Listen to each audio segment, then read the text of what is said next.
Hey yo yo yo, salut les turfeuses, salut les turfeurs, bienvenue pour un nouveau pronostic de Benoît Requin. Ok, place au pronostic du quintet du lundi, 12 mai direction Vichy pour le prix de Saint-Pont. 3 attelés, 2150 mètres, départ auto-start, 14 partants, réunion 1, course 4, indice de confiance 2 sur 5. Petit retour sur le quintet de ce samedi, il y a eu du trouble fait à l'arrivée. Cette vidéo, j'attends avant l'arrivée du quintet de ce dimanche et je reviendrai dessus demain. Ok, c'est parti, on commence le pronostic et on commence avec le numéro 1, Couvola. Couvola, on écoute Madame Séverine Raymond. Écoutez, Couvola avait pris les devants le dernier coup, mais je pense qu'il faut la courir cachée maintenant. La jument est bien et elle est meilleure à droite qu'à gauche. Elle sera déférée des 4 pour la première fois et j'espère qu'elle va me rassurer avant tout. La piste plate et la distance vont l'avantager. Le fait de changer de piste va lui faire du bien. Elle a le niveau pour prendre une place dans le quintet. Elle a le niveau pour prendre une place, tant mieux Madame Séverine, car je le pense aussi. Je pense même que ce numéro 1 peut batailler pour les toutes premières places. Je l'ai mis deuxième. On passe au numéro 2, Crafen, on écoute Mathieu Varin. Crafen, il a intégré mon écurie à l'issue d'une récente épreuve à réclamer. Il me laisse une très bonne impression à l'entraînement.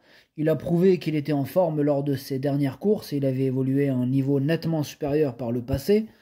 Il n'a pas couru à droite depuis très longtemps, mais ça ne devrait pas le déranger. Il est en mesure de bien faire d'entrée de jeu. Ok, merci Mathieu. En tout cas, ce numéro 2, moi je l'ai gardé en bout de combinaison, attention à lui. Faudra pas le sous-estimer, en plus il a hérité d'un super numéro. Par contre, ce quintet, il est ouvert. Je l'ai dit, indice de confiance 2 sur 5. Il y a des possibles troubles faits. Ils sont nombreux à pouvoir espérer se mêler à l'emballage final. Bref, on enchaîne avec le numéro 3, James de la Vallée. On écoute Anthony Tintillet. James de la Vallée se montre irréprochable depuis le début de l'année et a encore bien couru dernièrement à Lyon-Paris où il n'a été devancé que par 2 bons chevaux. Il a pris de la force et se montre désormais très régulier. La distance est peut-être un peu courte à mon goût, mais il avait bien fait sur les 2050 mètres de Lyon-la-Soie en début d'année. Il a encore une très belle carte à jouer. Il est confiant, Tony, avec ce numéro 3, James de la Vallée. Il a hérité d'un excellent numéro, il va tout faire pour en profiter. Moi, je l'ai mis 4e. On passe au numéro 4, Jet Després. On écoute Alexandre Bonnefoy. Jet Després, il a été un peu ralenti après sa victoire de Lyon-Paris.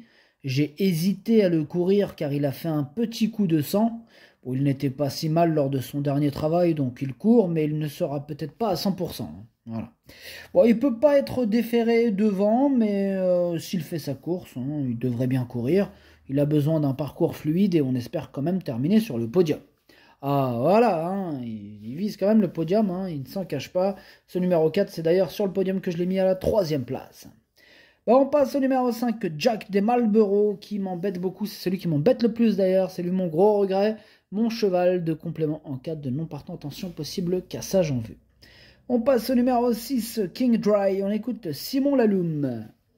King Dry n'était pas ridicule pour son premier test au monté, loin de là. Après la course, il a eu un petit abcès au pied et on a donc sauté 2-3 boulots. Il est très frais et a quand même très bien travaillé. Il est assez délicat dans la bouche et n'est pas le plus rapide à l'autostart, donc il faudra assurer le départ. Mais c'est un cheval de classe. Il est bien mieux à droite et on vise la gagne. On vise la gagne. Il est super chaud, Simon, avec King Dry. En tout cas, c'est lui mon préféré, ce numéro 6, lundi. Bref, on passe au numéro 7, Joker d'Ocagne, on écoute Gilles Curens. Joker d'Ocagne vient d'effectuer une bonne rentrée avec moi. Cette sortie lui a fait du bien et j'ai évidemment essayé de le préparer au mieux pour cet engagement idéal au plafond des gains.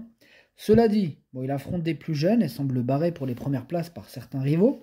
Comme il n'a quasiment jamais déçu sur cette piste, il garde malgré tout son mot à dire pour les places.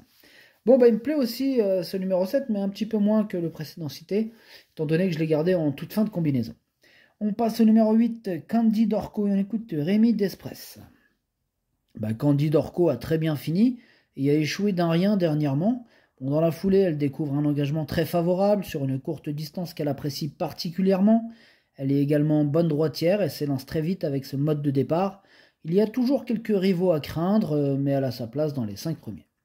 Ouais, je le pense aussi. Moi, ce numéro 8, malgré ce numéro qu'il a tiré, c'est pas le meilleur des numéros, mais voilà. Je l'ai quand même gardé en bon rang, je l'ai mis 5e. Bref, on passe au numéro 9, Joe Balasco bleu. Alors ce numéro 9, lui par contre je l'ai pas retenu, mais c'est lui le chef et le capitaine de ma toute petite liste des possibles casseurs de tickets repérés. Attention, sur ma liste il n'y en a que 2 aujourd'hui. D'ailleurs le numéro 10, Cool on the Gang, fait partie de ma liste, hein. Il est dernier de ma petite liste des possibles troubles faits. Et on passe au numéro 11, Job des louanges. On n'aura pas les commentaires de l'entraîneur, c'est Christophe Flierden qui est parti pêcher avec Captain Ian Barbro. Bref, amusez-vous bien. Ce numéro 11, je l'ai gardé, je l'ai mis 6e dans mon prono. On passe au numéro 12, Christo Bourbon. Lui, je ne l'ai pas du tout retenu, j'en ai préféré d'autres. On s'attarde pas sur ses chances. On passe au numéro 13, Condor. Ce numéro 13, c'est un regret. C'est mon 2e cheval de complément en cas de non partant. On termine donc avec le numéro 14, Capitaine Déripré, que je n'ai pas retenu. Voilà, maintenant, question de feeling avec ce numéro 14. Voilà, vraiment une affaire d'impression. Le pronostic, ça donne 6, As, 4, 3, 8, 11, 2, 7. Merci d'avoir suivi cette vidéo. N'hésitez pas à mettre un pouce bleu si la vidéo vous a plu. Pour accéder à tous mes tickets pour la course du Quintet, rendez-vous directement en description de la vidéo. À jouer avec modération. Bonne chance. Chopez-le-moi. Ciao.